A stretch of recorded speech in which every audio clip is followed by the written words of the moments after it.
inventory process has been taken, and that everything has been verified and accounted for, we will then begin the process of distributing those pieces of equipment to folks on the front line who very much need it.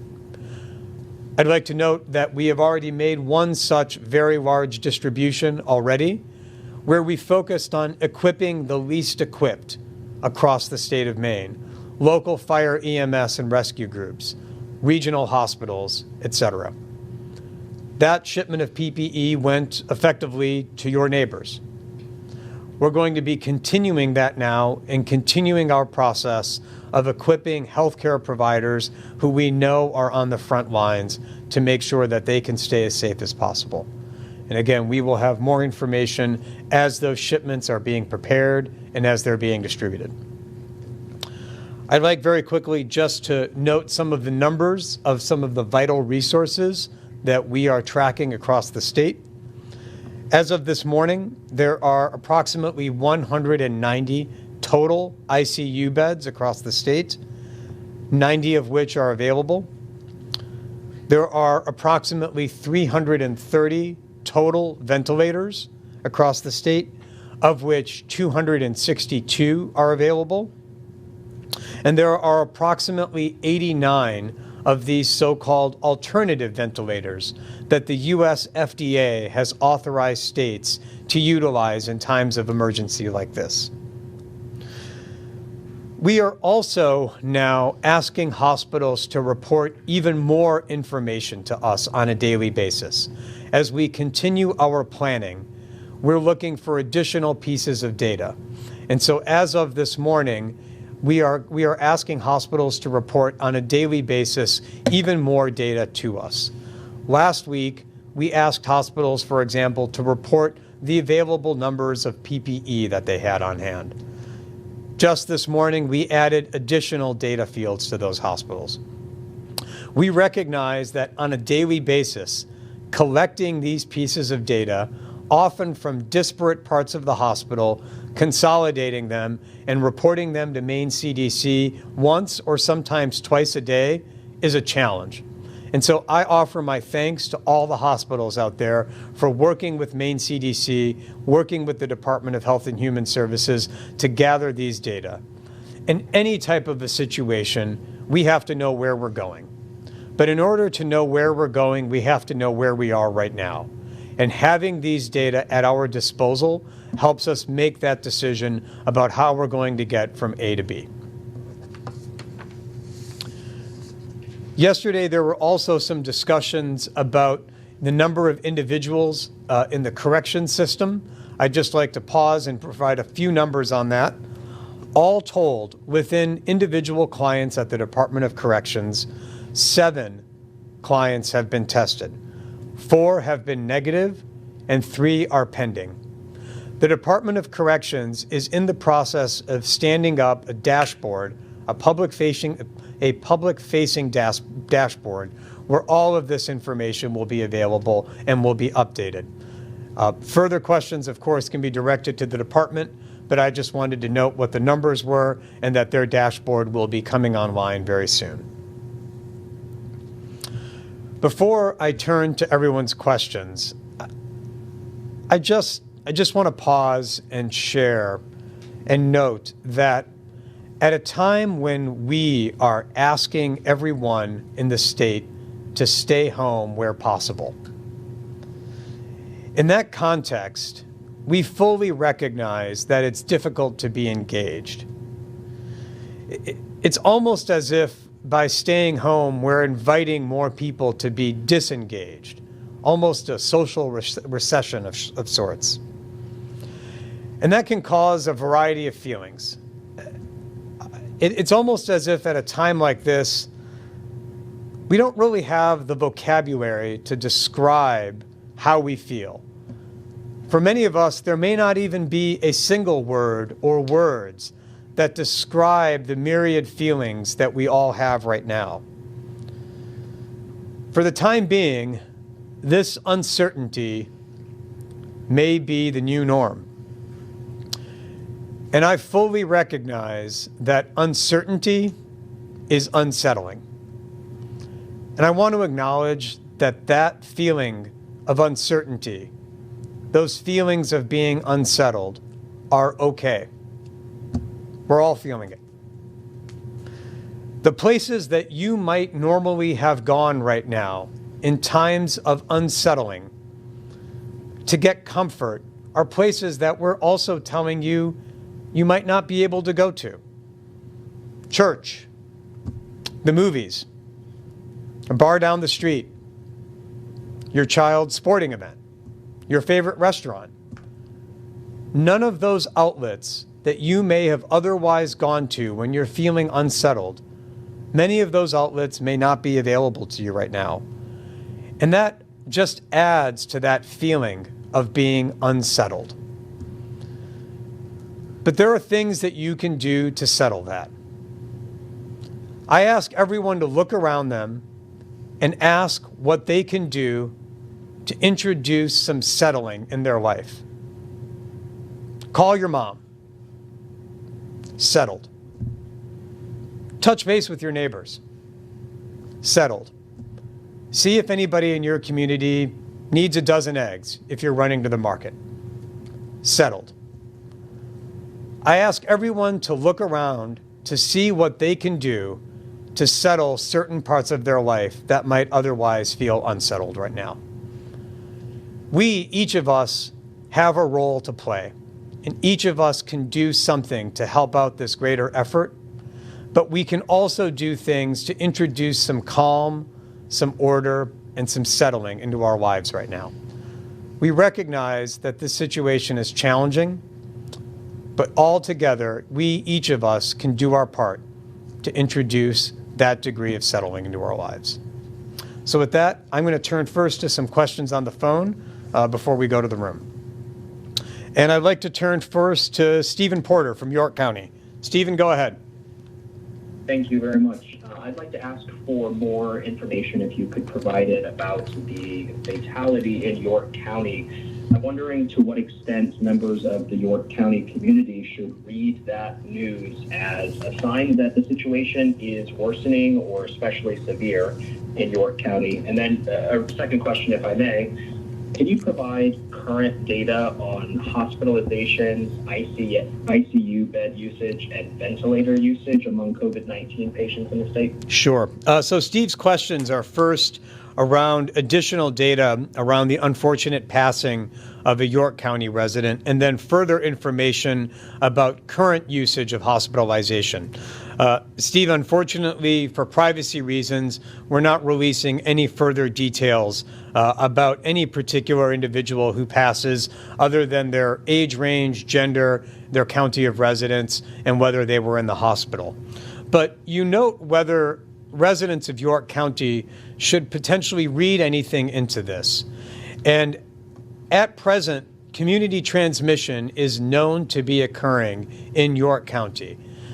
For me, that underscores the need for everybody across the state, and certainly folks in at least Cumberland and York County, to continue taking the preparatory steps to keep themselves and their families safe. Unfortunately, COVID-19, based on the data we've seen in other parts of the world, other parts of the country, COVID-19 does carry a fatality rate with it. And in individuals who are older and in individuals who might have a chronic health condition, that fatality rate is even higher than it is in the general population. That's sad and it's unsettling. And unfortunately, in this particular instance, one such individual did succumb.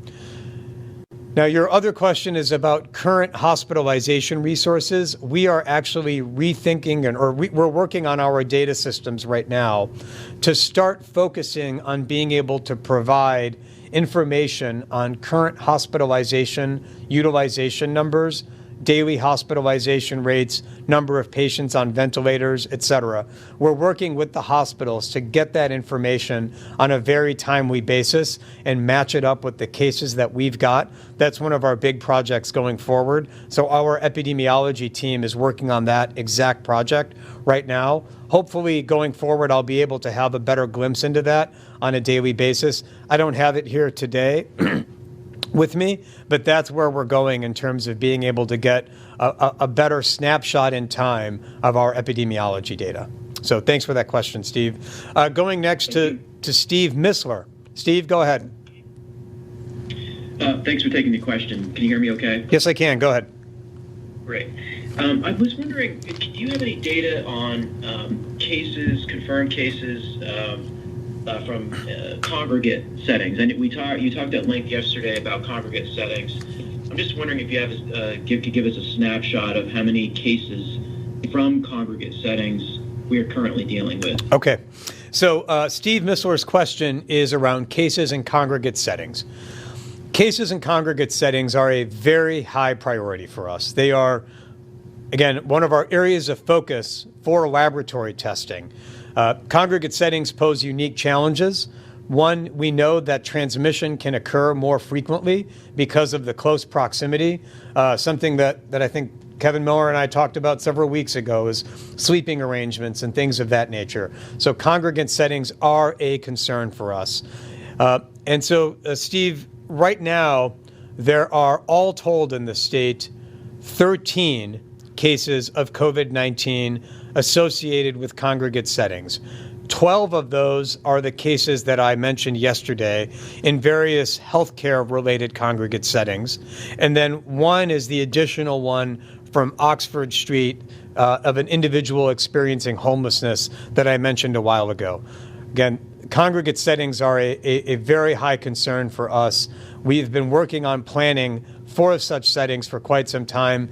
In concert with city officials, we're now shifting into the response. Does that answer your question, Steve? It does. And if I may, with a follow on a separate matter, if you don't mind. Go ahead. One, can you just address mortality rates of people who need a ventilator?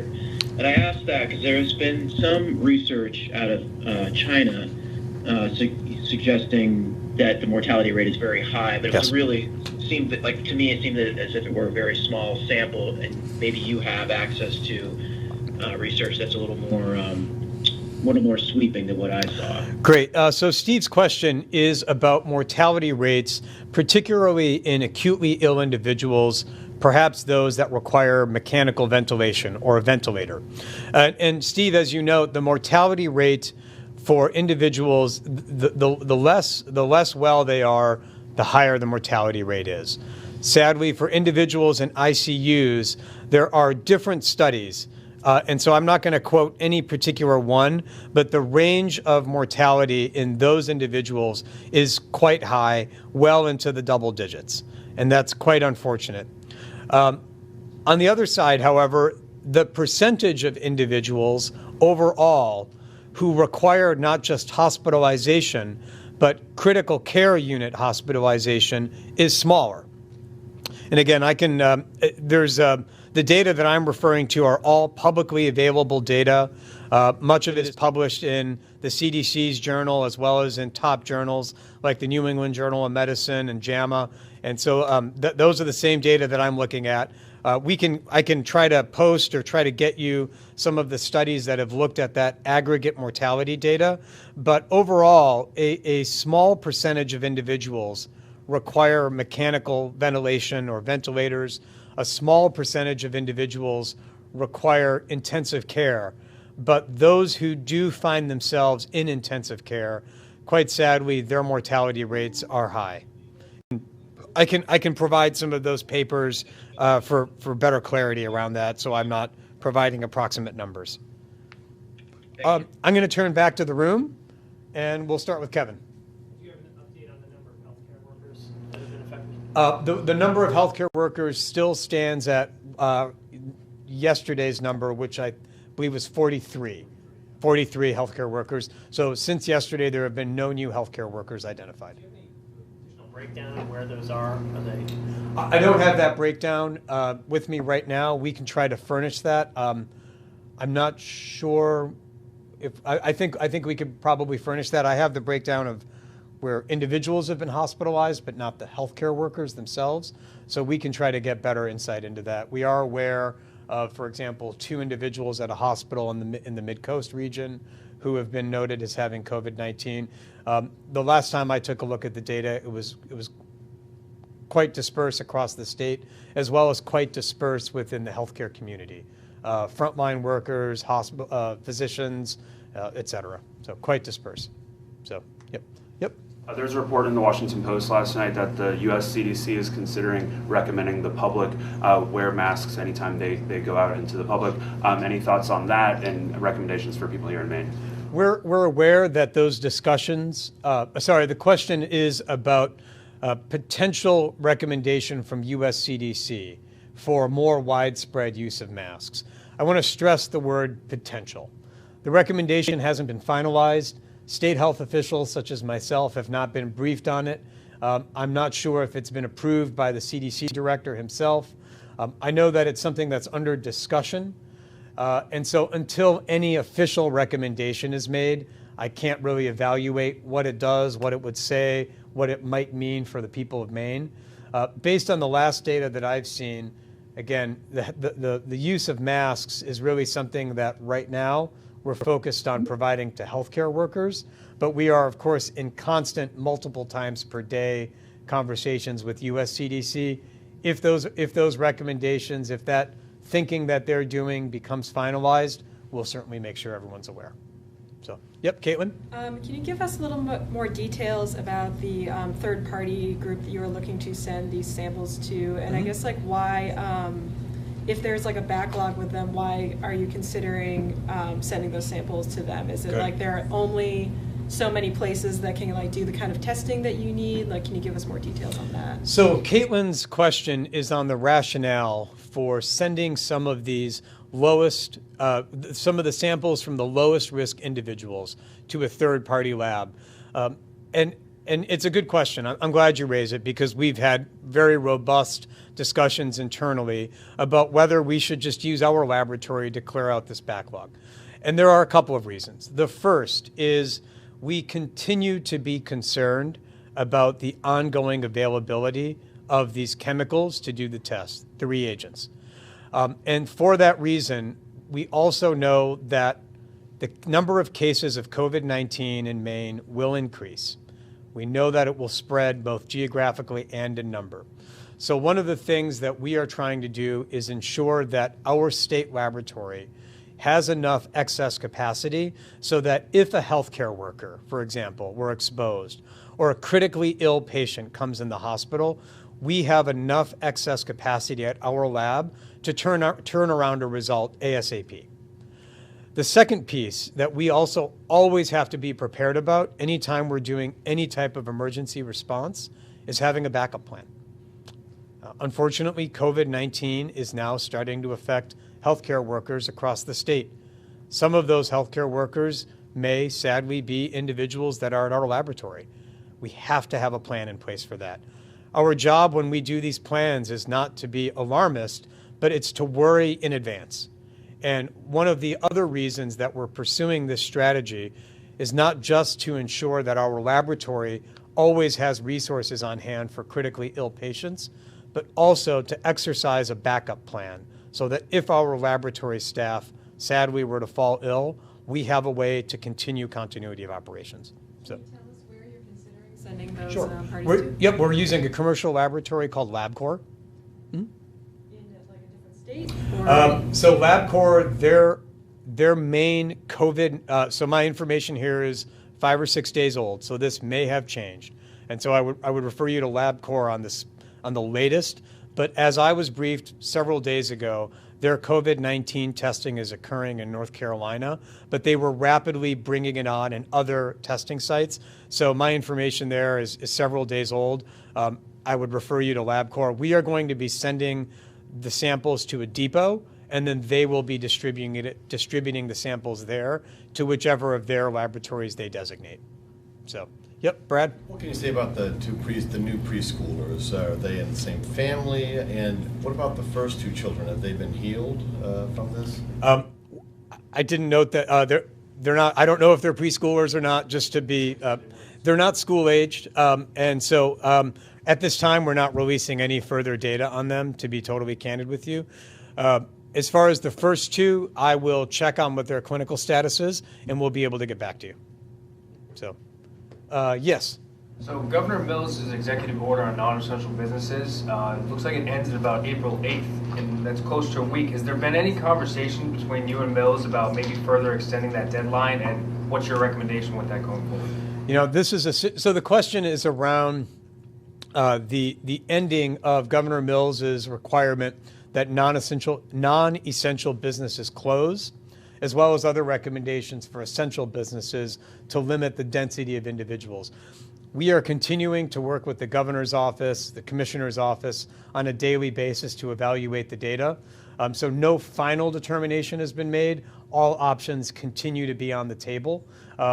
We are, as you've certainly seen in covering the situation and tuning in, the situation changes hour by hour, day by day. So we can't predict what the world may look like at that time, but we are in very, very close contact with the governor's office, with the commissioner's office, as we continue to analyze the data. So I'm going to go back to the phone and turn next to Steve Betts at the Knox Courier-Gazette. Steve, go ahead. Yes, hi, Dr. Strong, thank you. When the personal protection equipment was distributed to hospitals and emergency medical staffs across the state, was there any consideration given to the increase in seasonal residents that arrive, that these areas may need more of those equipment?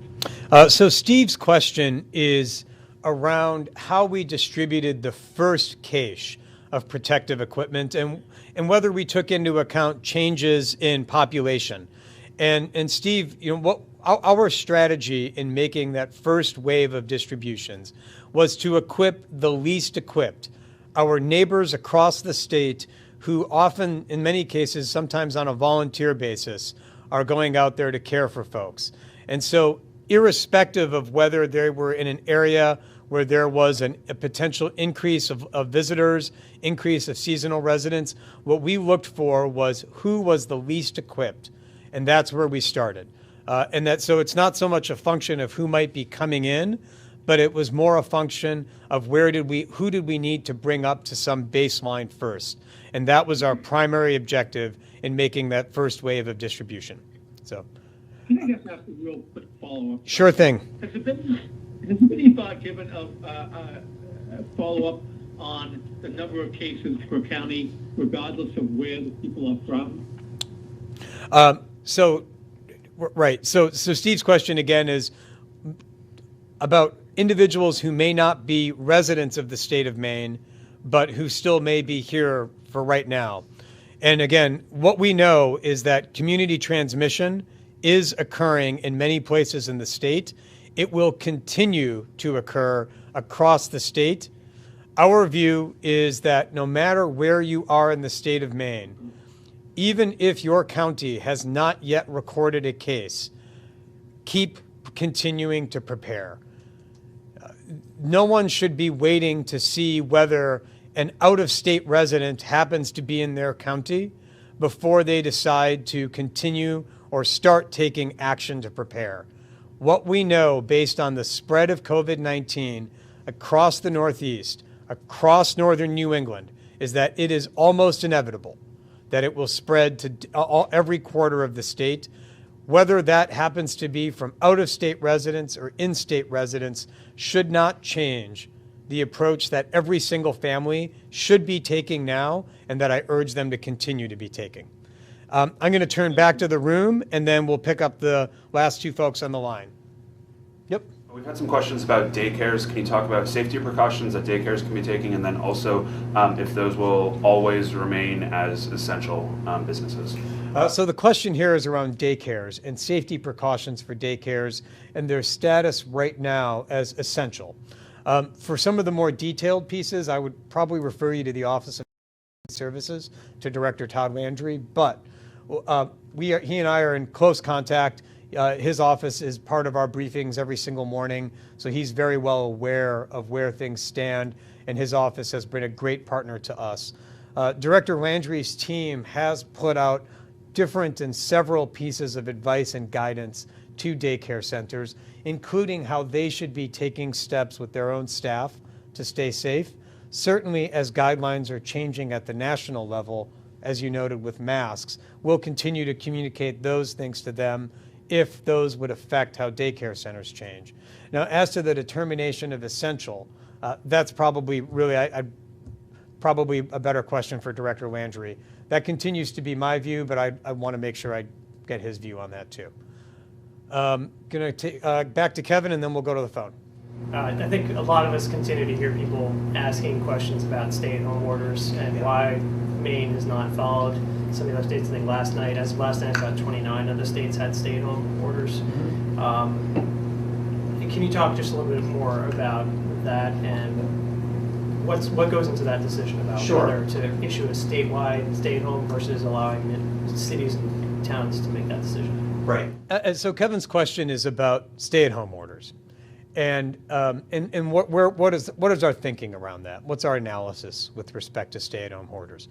I want to say at the top again, Kevin, all options continue to be on the table. We're continuing to look at stay-at-home orders as well as many of the other things that have been discussed. So no option is off the table. But when we think about stay-at-home orders at this stage, we have to evaluate them against the orders that are already in place.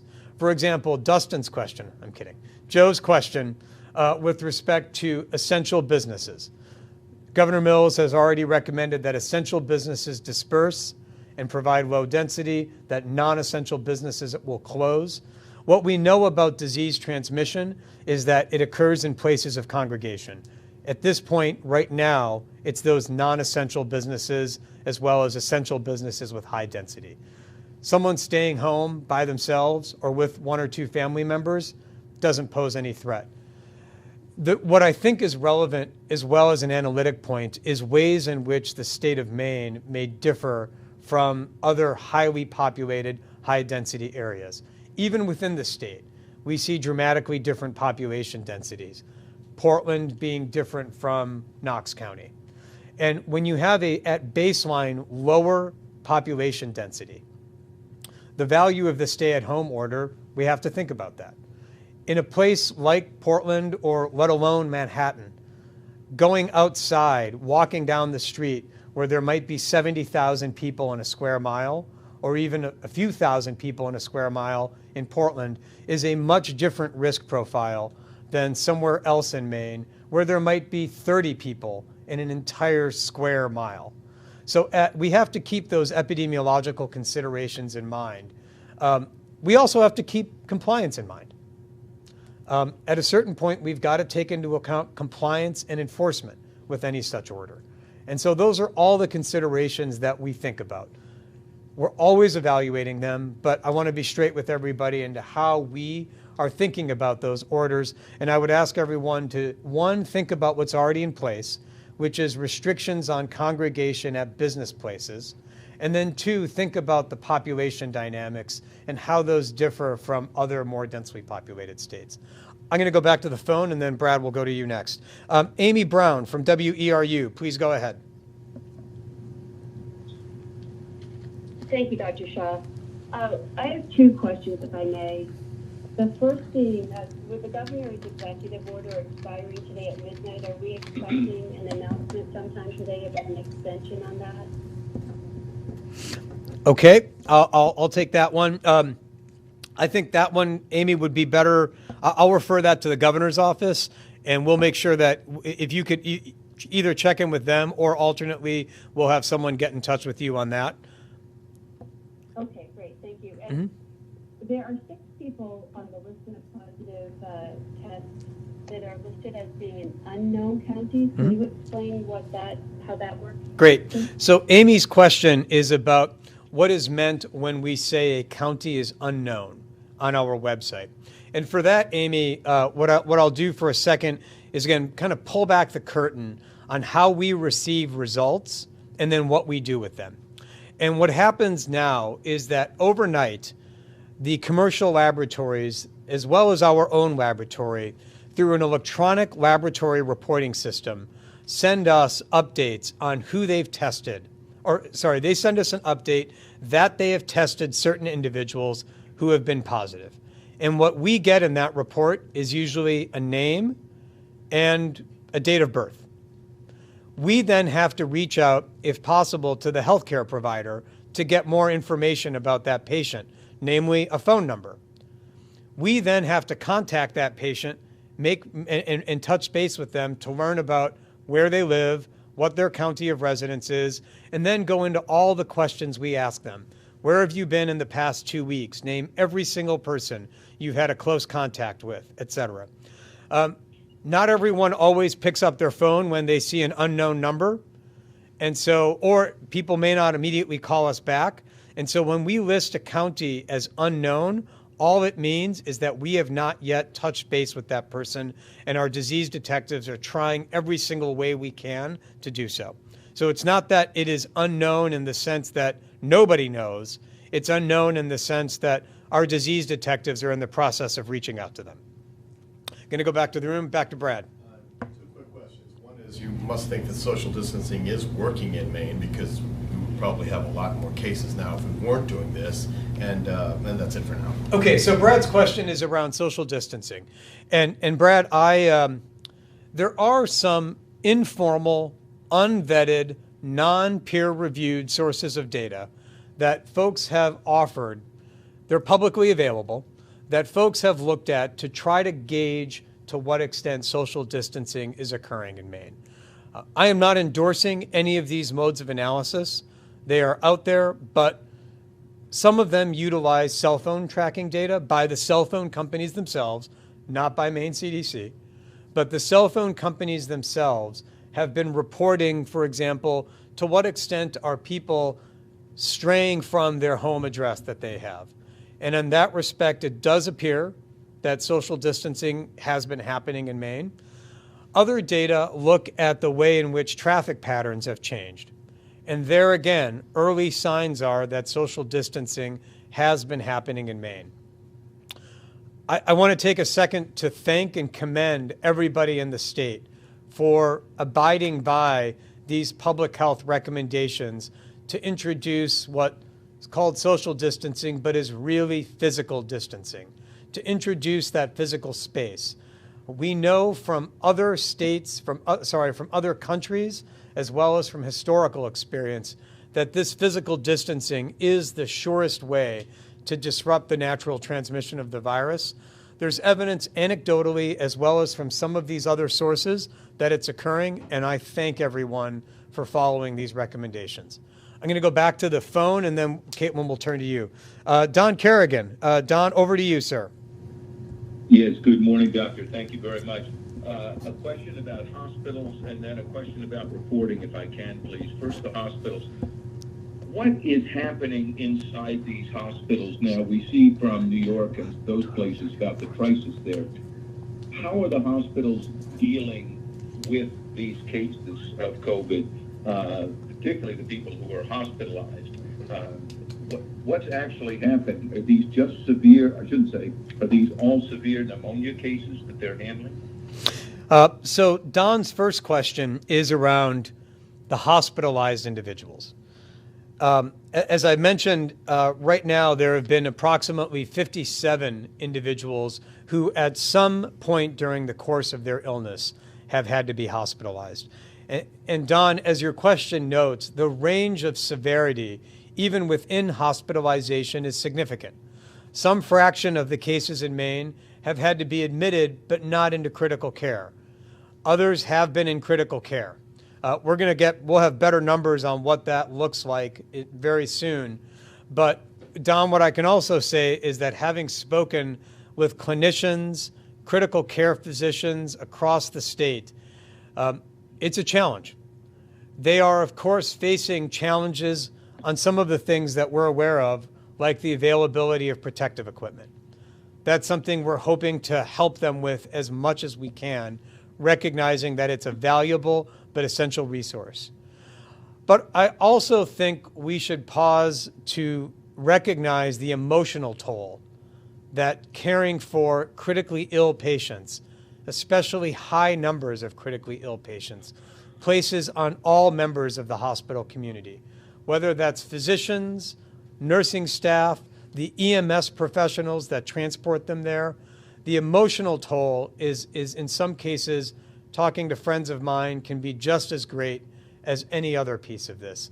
So Don, we'll get you more and better data about some of the specifics, but I think we can all say that hospitals are facing significant challenges right now.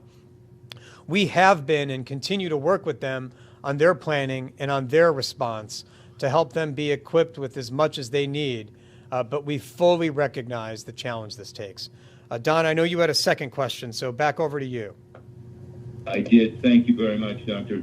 The second question is about reporting, and this question of out-of-state residents who are here and ill. A couple different pieces of that. Do we yet know how many of those people there are in Maine, out-of-state residents who are here and ill, who we have essentially handed off, at least the reporting of them, to their home states? If those people, some of them are hospitalized, does the hospital count include them? If any of them, God forbid, pass away, will that count include those residents? Great. So Don's question is how we again manage out-of-state residents. And Don, if an out-of-state resident were to be in Maine and pass away, for example, that passing would be recorded by the state in which the individual is a permanent resident, not by the state of Maine CDC. We're not aware of any such individuals as at this time who have been out-of-state residents who have passed away. But again, if that were to happen, that passing would be recorded on their state of permanent residence rather than on the Maine CDC numbers. So I'm going to turn back to Caitlin. Yes.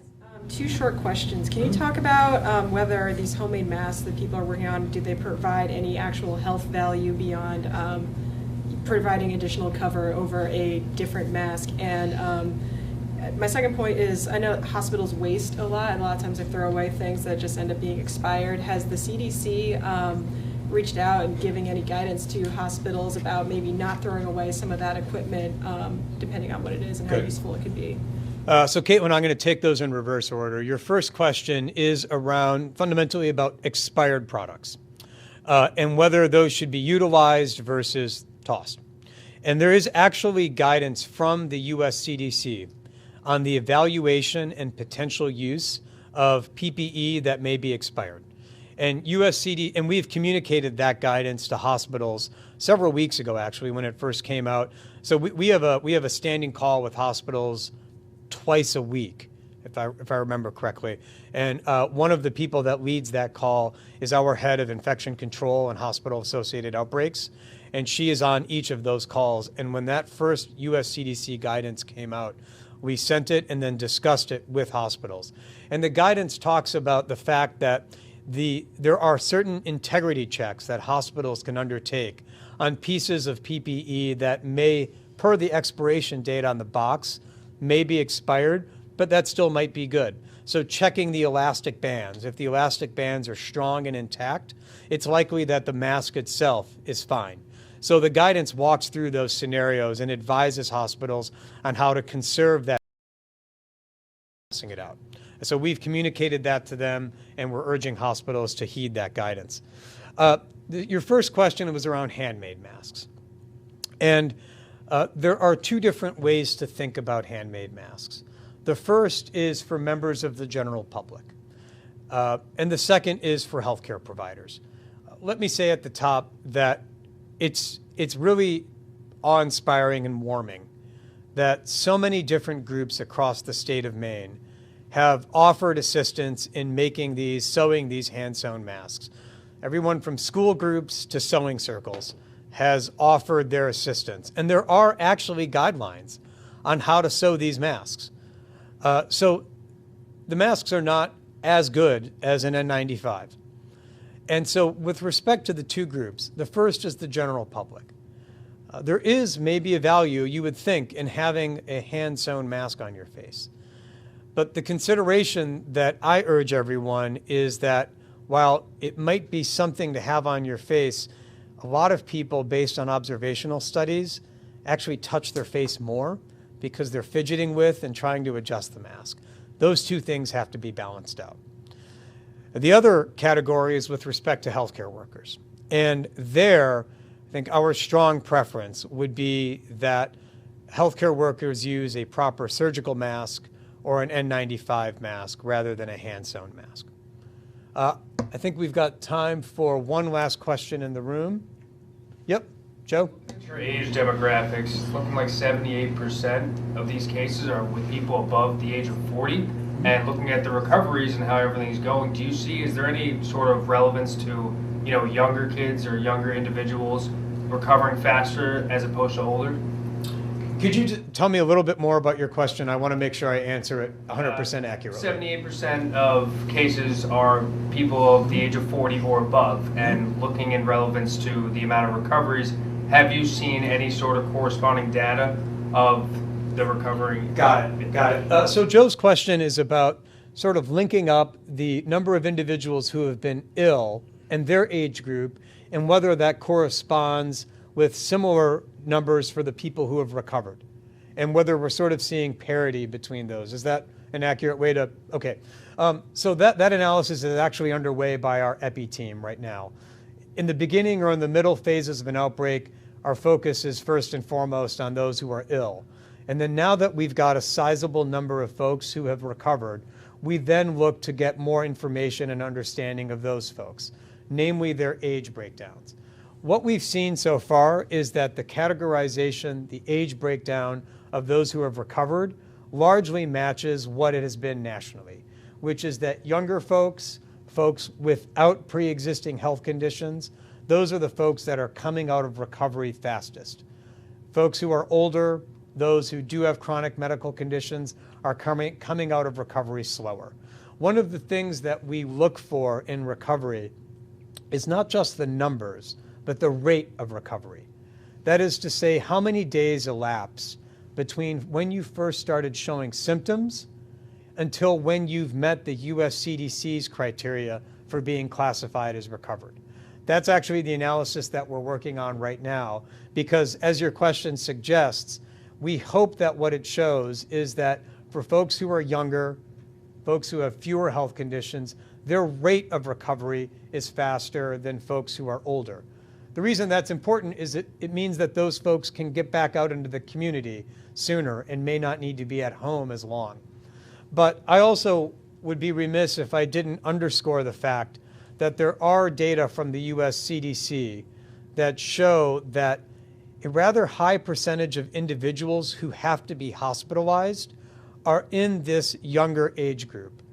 The data suggests that based on a series of about 500 people who had to be hospitalized, a very high percentage, almost half of them, were between the ages of around 20 to 50. That does not mean that everyone between the ages of 20 to 50 does not mean that half of them will be hospitalized. But if you start with the people who had to be hospitalized and look at their age category, a very high percentage of them were on the younger side. So that's concerning. What it tells me is that everybody needs to take precautions, not just folks who are older, not just folks who have chronic health conditions. So with that, thank you all for joining. We will have additional information and updates tomorrow. But as I close, I again just want to underscore the fact that these are unsettling times. And that unsettlement, that feeling of being unsettled, is driven by the uncertainty we're all feeling. In my own household, we don't even really quite have the right word to describe it, and that's okay.